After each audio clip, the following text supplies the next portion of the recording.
उससे कहना कि अपनी पत्नी की डेड बॉडी लेकर जाए, लेकिन कल मुझे अभी शांति से मरने दो। मौत से कुछ मिनट पहले एक पत्नी ने अपनी भाभी को ये आखिरी मैसेज भेजा था।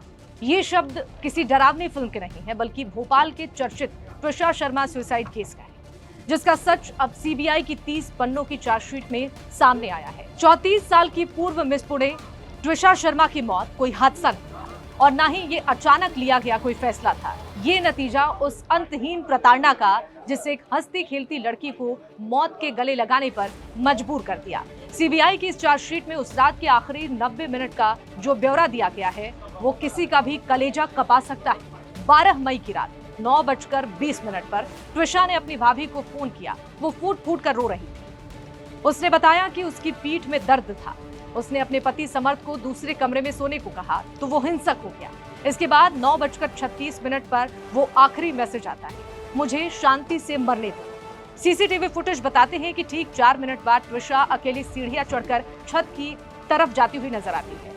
उसने आखिरी बार अपनी मां और पिता को फोन किया।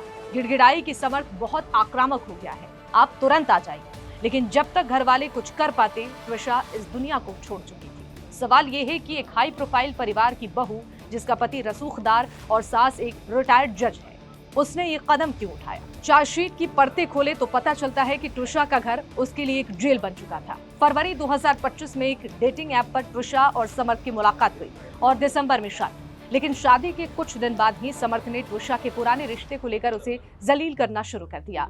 हद तो तब हो गई जब त्रिशा प्रेग्नेंट हुई।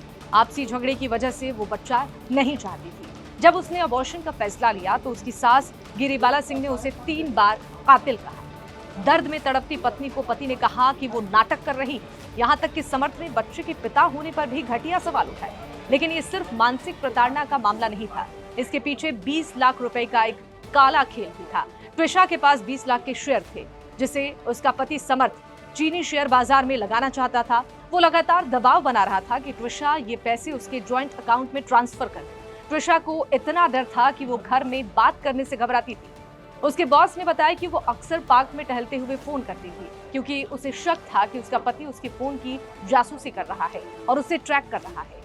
मौत वाले दिन त्रिशा ने हार नहीं मानी थी। उसने राजस्थान जाने के लिए ट्रेन का टिकट तक बुक कर लिया था।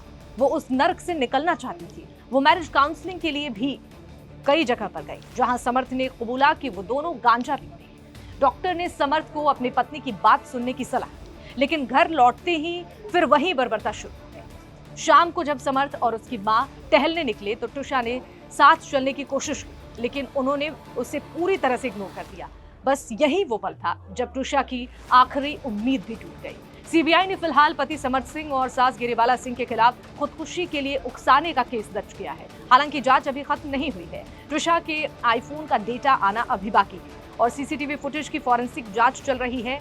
क्या ये सिर्फ खुदकुशी थी या एक सोची समझी मानसिक हत्या? सीबीआई अब इस मामले में दहेज हत्या के एंगल से भी